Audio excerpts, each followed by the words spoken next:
As a way of organizing thoughts about religion and popular culture, some scholars have suggested thinking about religion and pop culture in kind of four categories. Not that these are unique or the only ones. And obviously not all expressions of pop culture include religion or are religious in nature, but it helps us see the variety of religion in pop culture. One expression of this is in the way of myths and legends. Think about it. Religions build stories or build communities around stories, either historical stories, historical truths, or imagined stories. But stories bring people together.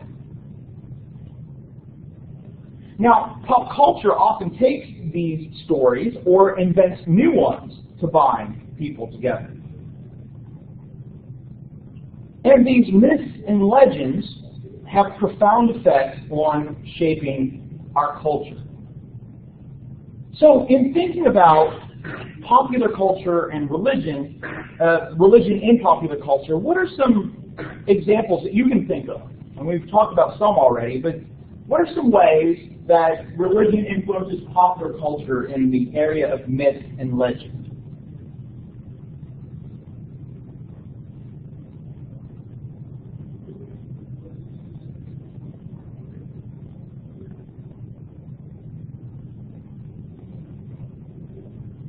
What are some examples of pop culture you can think of that are kind of these supreme type of stories? Get a bunch of time for like Christmas Santa kind of thing. Like, you know, people identify it, well, a lot of people identify it as like a Christian holiday, and I guess even if Santa isn't necessarily like a Christian figure, I mean, like good. You know what I'm saying? And even the same thing for Easter. Yeah. Yeah, and if you think about, you know, that's true. That's true, but I mean, if you think about some of the movies where Santa plays an important figure, abstracted from the Christian, you know, there's something mythical or legendary about Santa, or in the way that Santa is portrayed. How else do we see religion in popular culture and expressions of myth and legend?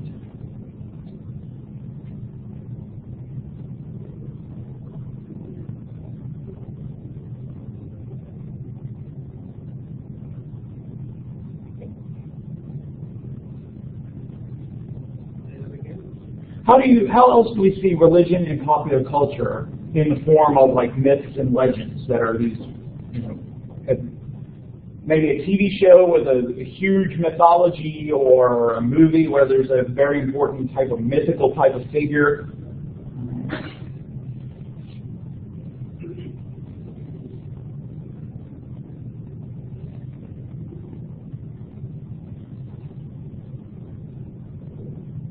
I'll give you an example that I was thinking of. Superman. All right? Superman is, well, I mean, a lot of people have connected him with Moses. His Kryptonian name, Kal-El. El is the Hebrew for God. His parents place him in a vessel so they can escape destruction. And then he's adopted. Right? Moses. Right? It was created by two Jewish people. Right? There's a lot of ways that people have also connected him with Jesus. If you look at some, especially some of the movies, there's this kind of, you know, Jor-El's only son sent to save human beings for their good. And so there's a way in which popular culture imbues Superman with this religious significance. And he's got powers above those of mortal human beings. Any other types of myths or legends that you can think of? Maybe idolization. All right, idolization. You know, there's some of the things that we could think of with certain figures or certain celebrities or other types of figures in movies. Anything else? What about the Percy Jackson movies with all the Greek gods and that kind of stuff? Yeah, I mean, that you have all those Greek gods, you have that I mean, the hero's journey, right? And that's a good example of that, is that you have all these movies, television shows, books about this hero going on this great journey. Stories of death and resurrection, battles between good and evil. And we find all those kind of expressions in our popular culture. Stories of hope and promise and redemption. Another way we see religion in popular culture, we might say in the form of ritual. The setting apart of time and place as sacred. Involvement in activities that have deep meaning. An example of this might be Thanksgiving. Even if Thanksgiving is observed by non-religious people, it can still have religious type of qualities, right? Family gatherings around food. It's ritualizing who does what, how the meal goes, right? Whether you sit at the kids' table or not, when you get to move to the adult table. It's restoring the bonds of community on a smaller scale. There's a way in which Thanksgiving serves as a national collective, right? Most things are closed on Thanksgiving. There's a stock set of food. What do you have on Thanksgiving? For most people, it's turkey. Right? Turkey and dressing, mashed potatoes, gravy, and certainly there can be individual creativity, but there's kind of a stock set of food. It's a ritual in a sense. How can we see expressions of ritual? How else can we see expressions of ritual in popular culture?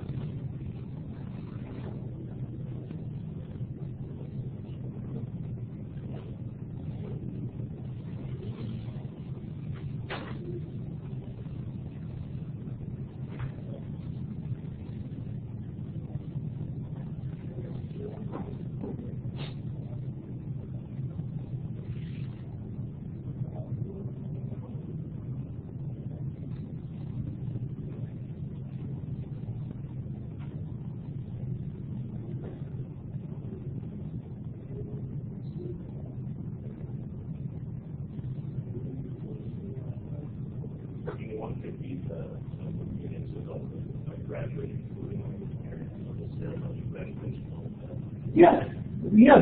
There are certain stages in life that have become very ritualized and across traditions, across ethnicities. A simple one could be depictions of rituals in movies or TV shows, right? You see a TV show about a family that is involved in a baptism, right? or some other sort of ritual.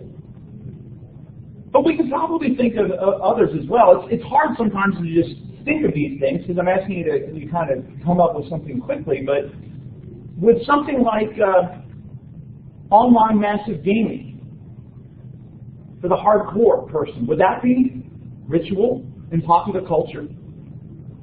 People tend to log on at the same time, interact with the same people, be involved in the same types of habits. Movie going might be a ritual for someone. What about binge watching? Would binge watching be ritual? All right, it's not going to save you. That's probably going to cost you your time, if not your money.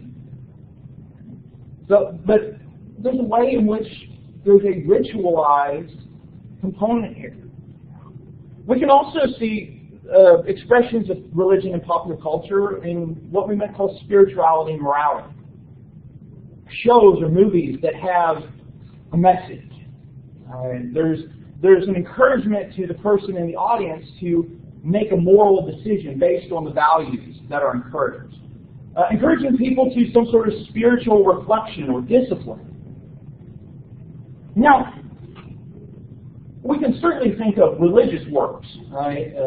There are people that are religious authors encourage us to do this, but sometimes it's in secular forms as well. A good example of this that I find are often the procedurals on television.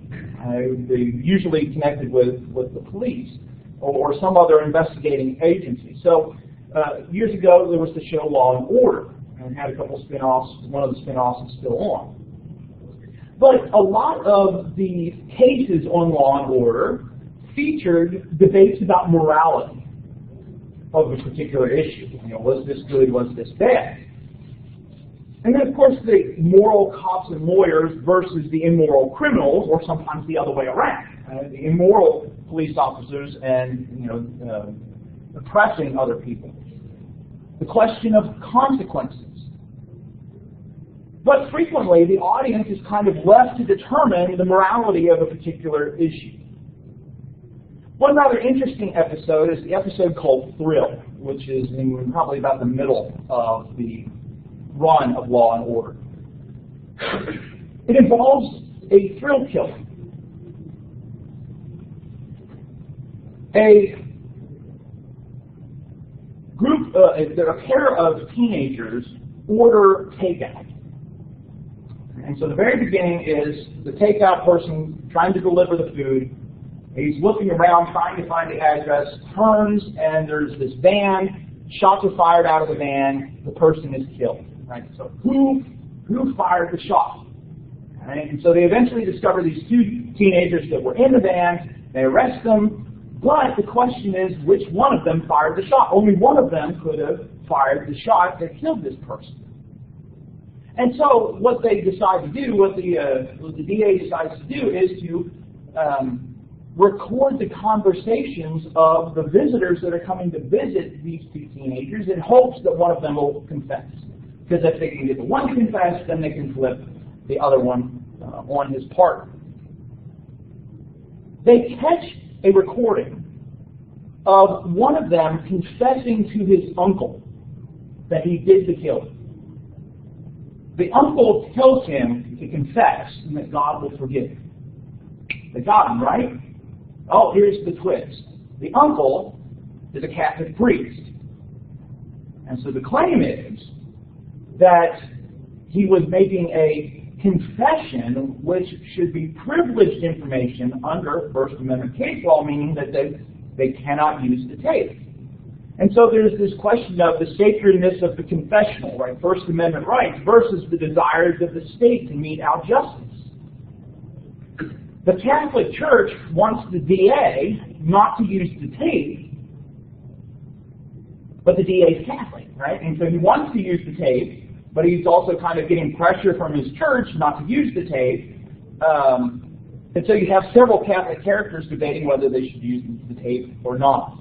And so the audience is implicitly asked, should there be freedom for religious practice, or should justice trump those issues? What even further complicates this is that the parents of the victim are Catholic as well.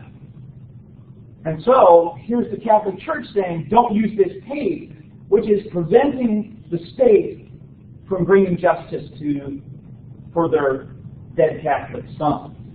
And so the church is siding with the perpetrators in their minds versus the victim. And so, that's just one example of that type of expression. But we have several of these types of things, these voices of moral authority. Think of all there's not as many as there used to be, but all these judge shows, right? Judge Judy, who is going to be on forever, right?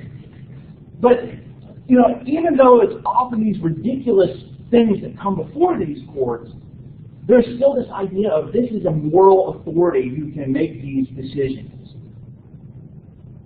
Now, not all pop culture encourages ethical reflection, but some does. Finally, an expression of religion in pop culture, especially in the United States,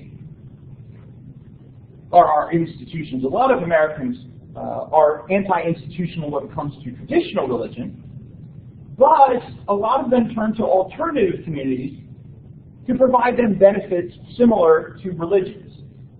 I read an article one time that compared Disney to religion. And think about it. For many people, going to Disney is like going on a pilgrimage. Right? You're going, this is something that you've waited for, you've longed for, you've desired. But there's also a way in which Disney tries to present this totalizing worldview. That that, here are the values and here are the things, especially things like the power of the individual. And when you go to Disney World, of course, there's the kind of romanticizing of the American past. You have the lands of previous centuries, but they're often presented in these positive types of ways. And so you have certain areas where you have talk about American liberty, but there's no discussion about the importance of slavery in building America. Right? You have Pirates of the Caribbean, but you don't have all the horrible things that pirates were involved in. You have this utopian type of future presented. And for some people, Disney provides symbols and stories and rituals to shape your life around. There's something sacred about the space and the time when you're at Disney.